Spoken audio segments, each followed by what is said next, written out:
Welcome to all. இன்னைக்கு இந்த session நம்ம என்ன பார்க்க போறோம் அப்படின்னு பாத்தீங்கன்னா, குரூப் 2 மெயின்ஸ் ஆன்சர் ரைட்டிங் பார்த்துட்டு இருக்கோமா. நம்மளுடைய அகாடமில டெஸ்ட் சீரிஸ் போயிட்டு இருக்கு. ஸோ அதுல இருக்கக்கூடிய டெஸ்ட் கொஸ்டினுக்கான ஆன்சர் கீ டிஸ்கஷன் தான் பாக்குறோம். ஸோ கவனிங்க, நம்மளுடைய கொஸ்டின் என்ன அப்படின்னு பாத்தீங்கன்னா, திராவிட மாடலோட முன்னெடுப்புகள் அப்படின்றது எந்த அளவுக்கு ஐநாவோட நிலையான வளர்ச்சி இலக்குகளோட ரிலேட் ஆகுது. ஓகேவா? ஸோ இது ரெண்டும் எப்படி ஒன்னோட ஒன்று தொடர்புல இருக்கு அப்படின்னு பாக்குறோம். ஸோ திராவிட மாடல் எப்படி எல்லாத்தையும் உள்ளடக்கிய ஒரு வளர்ச்சியை முக்கிய நோக்கமா பாக்குதோ, அது போலதான் ஐநா அப்படிங்கிறது நீடித்த நிலையான வளர்ச்சி அப்படின்றத போக்கஸ் பண்றாங்க. புரியுதுங்களா இது வரைக்கும்? ஸோ கவனிங்க, இந்த ஐநாவோட நிலையான வளர்ச்சி இலக்குகள் எத்தனை இருக்கு அப்படின்றத தெளிவா பார்த்துக்கோங்க.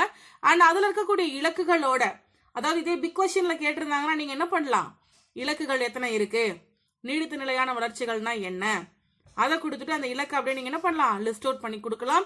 அதே போல திராவிட மாடல்னா என்ன, அது ரிலவெண்ட் இருக்கக்கூடிய ஸ்கீம்ஸ் எல்லாம் என்ன அப்படின்றத நீங்க பார்க்கலாம். பட் இங்க நமக்கு 6 மார்க் தானே, இதுல எப்படி நம்ம அப்ரோச் பண்றது? அதாவது கண்டென்ட் நிறைய தெரியும் கண்ணா. ஒரு டாபிக் இருக்குன்னா அது ரிலவெண்டா நிறைய கண்டென்ட் தெரியும். அதுல எது ப்ரீசியஸான கண்டென்ட், எதுக்கு முக்கியத்துவம் கொடுக்கணும் அப்படின்றத நம்ம தெரிஞ்சு கொஸ்டின் அப்ரோச் பண்ணோம். ஸோ ஒரு 6 மார்க்ல கேட்கும் போது நம்ம திராவிட மாடல்னா என்ன அப்படின்னு ஒரு டெஃபினேஷன் கொடுக்கணும். தமிழகத்தை பொறுத்த வரைக்கும் சமூகத்துல, தமிழ்நாட்டில் நம்மளுடைய சொசைட்டியில் இருக்கக்கூடிய எல்லா மாவட்டங்களிலும் எல்லா பிரிவினர்களையும் உள்ளடக்கிய ஒரு வளர்ச்சி, அதாவது எல்லாரையும் இன்க்ளூட் பண்ண ஒரு வளர்ச்சி தான் திராவிட மாடல் அப்படின்னு சொல்றோம். Okay, the Dravidian model is an integrated development that includes all communities, all districts and all sections. So எல்லாரையும் இன்க்ளூட் பண்ண ஒரு growth அப்படின்றது தான் இந்த திராவிடன் மாடல். ஓகேவா? ஸோ இதோட சாதனைகள்லாம் என்ன, அது எப்படி ஐநாவோட நிலையான வளர்ச்சி, அந்த எஸ்டிஜி சொல்றோம் இல்லையா, சஸ்டைனபிள் டெவலப்மெண்ட் கோல்ஸ், அதோட எப்படி ரெலவெண்ட் ஆகுது அப்படின்றத பார்ப்போம். கவனிங்க, இந்த திராவிட மாடல் அப்படின்ற விஷயத்த கொண்டு வந்ததுக்கு அப்புறமா இந்தியாவில் பொருளாதாரத்துல நம்ம தமிழ்நாடு அப்படின்னு எடுத்தீங்கன்னா இந்திய பொருளாதாரத்துல 9% தன்னுடைய பங்கை வகிக்குது. ஸோ இது எஸ்டிஜில இருக்கக்கூடிய இலக்கு பொருளாதார வளர்ச்சி அப்படின்றதோட ஒத்து போகுது. ஓகேவா? அடுத்து கவனிங்க, இந்தியாவில் மொத்த உள்நாட்டு உற்பத்தி அப்படின்னு எடுத்தீங்கன்னா, அதாவது ஜிடிபின்னு சொல்லுவோம். இந்த ஜிடிபி அளவுல தமிழ்நாட்டை செகண்ட் பிளேஸ்ல கொண்டு வந்திருக்கு. நம்மளோட இலக்குகள், எஸ்டிஜி இலக்குகள் அப்படின்னு பாத்தீங்கன்னா உற்பத்தியோட இது தொடர்புடையதா இருக்கு. கிளியர்? அடுத்ததா கல்வியை பொறுத்த வரைக்கும் 2வது இடத்தை தமிழகம் பிடிச்சிருக்கு. இது எஸ்டிஜி இலக்குகள்ல தரமான கல்வின்ற கான்செப்டோட ஒத்து போகுது. ஓகே, அதை தொடர்ந்து தொழில் முதலீட்டுகளுக்கு உகந்த ஒரு மாநிலமா இந்த தமிழ்நாடை மாத்திருக்காங்க. ஆல்ரெடி தமிழ்நாடு 14வது இடத்துல இருந்திருக்கு. ஸோ அதை என்ன பண்றாங்க, அதை மூவ் பண்ணி நம்ம தமிழ்நாட்டை 3rd பிளேஸ்க்கு கொண்டு வந்திருக்காங்க, தரம் உயர்த்திருக்காங்க. இது இந்த எஸ்டிஜி இலக்குகள்ல வலுவான நிறுவனங்களின் அமைப்புன்னு ஒரு கான்செப்ட் கொண்டு வந்திருக்காங்க, இலக்கு வச்சிருக்காங்க. அந்த இலக்கோட தொடர்புடையதா இருக்கு இந்த திராவிடன் மாடலோட சாதனைகள். கிளியர்? ஸோ என்னென்ன சாதனைகள் எதோட நமக்கு தொடர்புடையதா இருக்கு அப்படின்னு சொன்னாலே போதுமானது.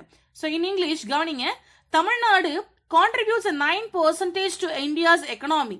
ஸோ இந்தியனோட எக்கனாமி அப்படின்றது மொத்தமா இந்தியன் எக்கனாமியில தமிழ்நாடோட எக்கனாமிக்கல் growth அப்படிங்கிறது 9% இருக்கு. That is relevant to economical growth. That is one of the goal in SDG. Clear? So next one is Tamil Nadu that hold the rank in India's gross domestic product, GDP. Okay, that is a second rank. How it is relevant to SDG means one of the SDG goal is manufacturing, that is relevant to this GDP. Clear? And third one is promoted the Tamil Nadu second position in education department. Okay, so that is relevant to the one of the SDG goal is the quality of education. And fourth, the promoted the Tamil Nadu from 14th position to 3rd position as a most investment friendly state. Okay, so Tamil Nadu hold the rank of 3rd place. That is in what? Investment friendly state. Okay, that is relevant to strong industries. Okay, that was also the one of the goal in SDG. Clear? So இதை நம்ம இப்படி தான் approach பண்ணணும். Definition கொடுத்துறோம், என்ன திராவிடன் model பண்ணிருக்கு, அந்த திராவிடன் மாடல்ல பண்ணிருக்கக்கூடிய முன்னெடுப்பு நடவடிக்கைகள் எப்படி நம்மளுடைய எஸ்டிஜி இலக்கோட ஒத்து போகுது. ஸோ இது போதுமானது. இதற்கு இடையில நிலையான வளர்ச்சினா என்னன்னு சொல்லி ஒரு அறிஞர் தன்னுடைய கூற்ற சொல்றாரு. அந்த அறிஞர் யாரு அப்படின்னு பாத்தீங்கன்னா மாரிஸ் ஸ்ட்ராங் அவர் கூற்று சொல்லியிருக்காரு. நிலையான வளர்ச்சி என்பது கிட்டத்தட்ட அனைவரின் நிகழ்ச்சி நிரல்களில் உள்ளது அப்படின்னு இந்த மாரிஸ் ஸ்ட்ராங் அப்படின்னு சொல்லியிருக்காரு. கிளியர்? ஸோ இந்த மாரிஸ் ஸ்ட்ராங் அதை இங்கிலீஷ்ல கவனிங்க. Sustainable development is on almost everyone is agenda. Everyone's agenda. Clear? So இது சொன்னவர் யாரு அப்படின்னு பாத்தீங்கன்னா மாரிஸ் ஸ்ட்ராங். கிளியர்? இந்த கொஸ்டினை பொறுத்த வரைக்கும் உங்களுக்கு ஏதாவது டவுட் இருந்தா கமெண்ட் பண்ணுங்க. அதே போல நம்மளுடைய அகாடமில டெஸ்ட் சீரிஸ் போயிட்டு இருக்கு. விருப்பம் இருக்கவங்க ஜாயின் பண்ணிக்கலாம். தேங்க்யூ ஃபார் வாட்சிங்.